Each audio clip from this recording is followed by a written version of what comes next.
No domingo, nós abriremos a semana com com aquele nome que nós damos, né, que a igreja dá, que é a maior de todas as semanas, é a Semana Santa. Porque praticamente ali nós já vamos entrar no momento em que toda essa situação que esses judeus estão querendo em relação a Jesus, que é de matá-lo, vai dar o seguimento. E tudo vai acontecer ali com um dos apóstolos, que é Judas Iscariotes. Vocês vão ver que terça e quarta-feira a liturgia vai estar voltada para os dois. A partir de amanhã e na segunda-feira, tudo vai se dar dentro de uma situação dentro da casa de Lázaro, porque Jesus havia ressuscitado Lázaro, e mesmo assim, os judeus dentro vendo aquele grande milagre que Jesus havia feito, que nós vimos no domingo passado, que Lázaro estava já há 4 dias morto, e o Senhor ressuscita, mesmo assim eles continuam com aquela tendência a querer matar Jesus, porque eles não querem aceitar Jesus como Deus, como nós vimos agora no Evangelho. Eles queriam apedrejar Jesus, aí Jesus pergunta: mas por qual das minhas obras vocês querem me apedrejar? Aí ele diz: não é pelas obras, não é pela sua bondade, nós só queremos te apedrejar porque você está falando uma grande blasfêmia.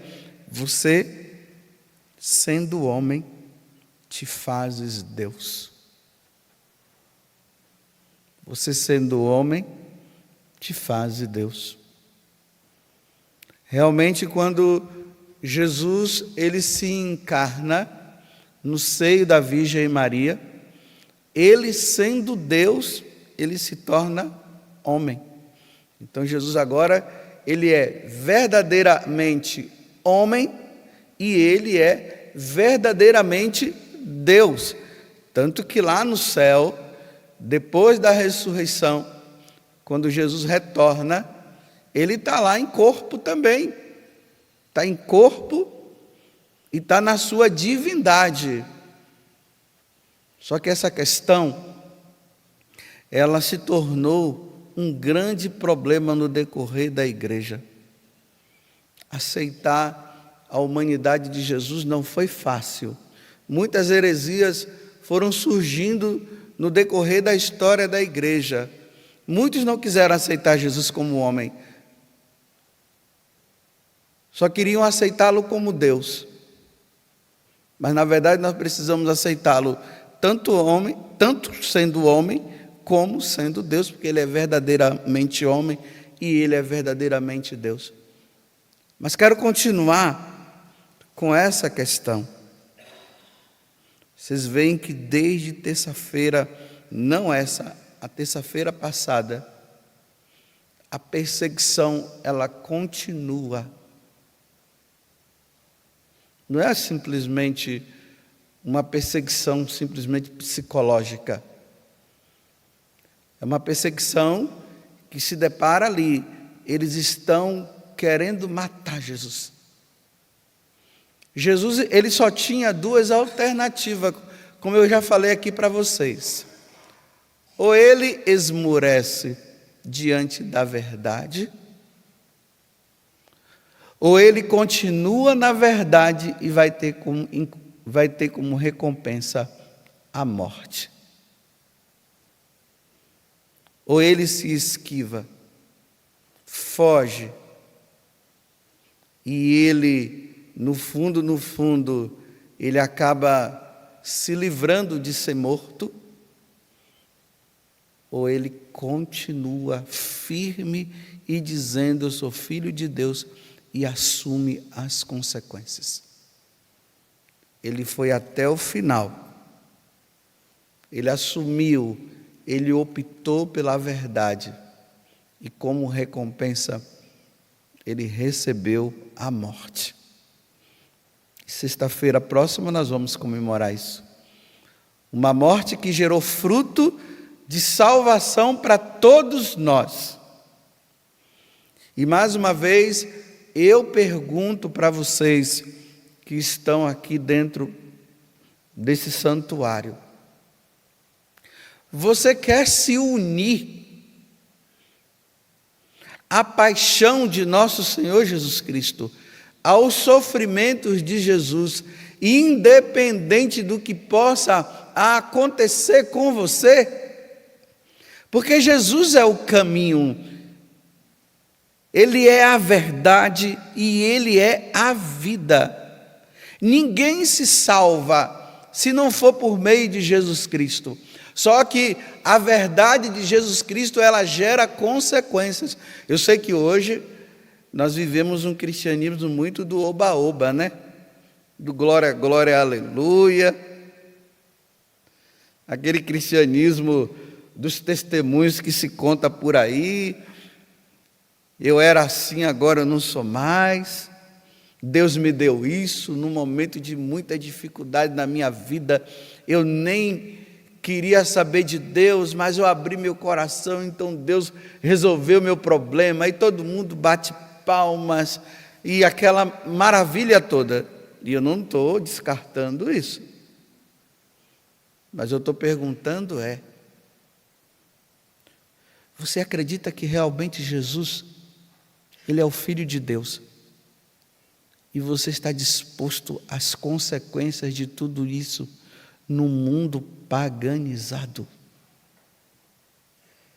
Um mundo onde a maioria não quer saber de Deus. E que isso pode gerar consequências na sua vida, de você ser preso, de você ser morto, e de você perder até as suas coisas, e de você perder até seus entes queridos, pela verdade do Evangelho. Eu já falei para vocês aqui, que essas coisas só acontecem lá na Síria, né? Tão distante, né? Lá no Oriente Médio, lá para trás. Até nós fazemos orações, fazemos vigílias por eles, e nós ficamos até com peninha deles, né? São eles que estão morrendo, estão mataram aquela criança. Como é que aqueles soldados entraram lá e mataram? Tão distante, nós estamos tão livres aqui, não acontece nada conosco, nós somos livres.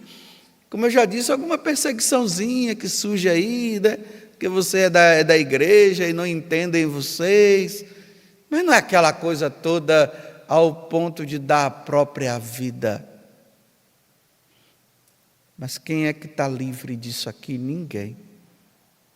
Do jeito que as coisas estão.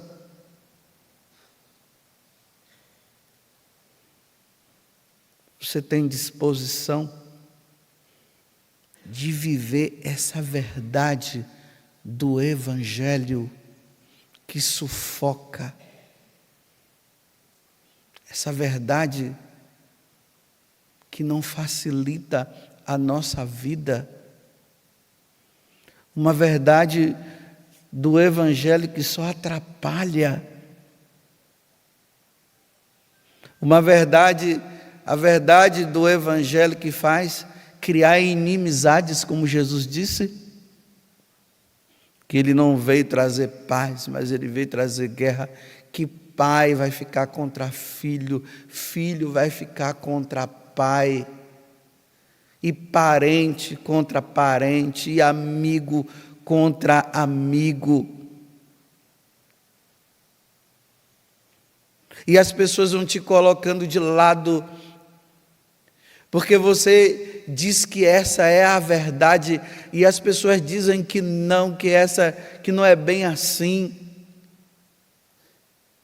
que você não deve viver essa radicalidade do Evangelho, que hoje as coisas mudaram, realmente o mundo mudou, e não era para ter mudado não, mas Jesus Cristo continua sendo o mesmo ontem e hoje. E de você voltar para casa por causa dessa verdade, muitas vezes até com raiva no coração, porque aquela pessoa não quer mudar de vida. E não é raiva porque você quer destruir a pessoa, não. É porque a pessoa está se perdendo e não quer de maneira nenhuma mudar, continua mesmo daquele jeito. Aquele evangelho, a verdade do evangelho, que as pessoas querem te comprar com favores, querem te comprar com dinheiro, querem facilitar a tua vida, e você prefere viver na indigência, prefere viver na pobreza, do que você ceder. A verdade dos mandamentos: amarás o Senhor teu Deus de todo o teu coração. A verdade da missa dominical. A verdade de amar seus pais, honrar. A verdade da castidade. A verdade do matrimônio santo. A verdade do matrimônio entre um homem e uma mulher, não o contrário. A verdade do não matarás. E o mundo dizendo que deve matar crianças e tudo mais. A verdade de não desejar a mulher do próximo. A verdade do não roubar.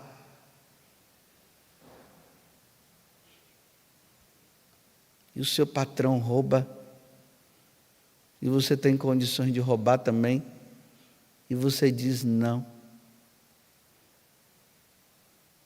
A verdade de você perder o emprego por amor a Cristo, para não ceder a determinadas coisas. Aquela verdade de não jogar a responsabilidade na mão do outro e dizer: não, a culpa foi dele, eu só trabalho para essa pessoa, eu só estou fazendo o que ele manda, mas eu não aceito não, mas eu só fiz porque ele mandou. E você dizer: não, eu não vou fazer, ele dizer: se você não fizer, eu te mando embora.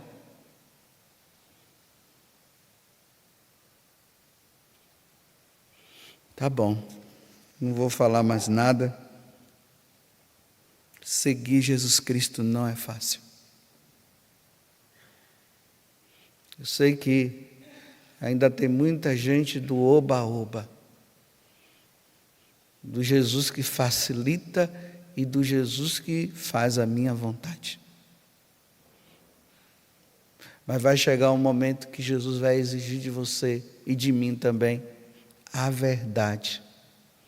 E essa verdade que é Ele, que parte dos ensinamentos dEle, poderá causar em nós muita divisão.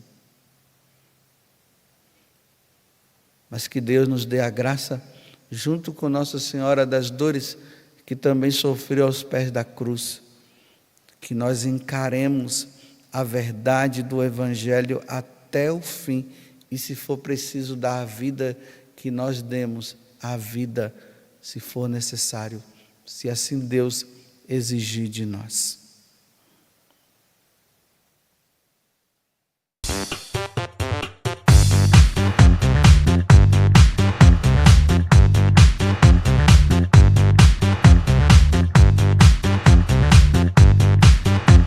CançãoNovaPlay.com. Assine já!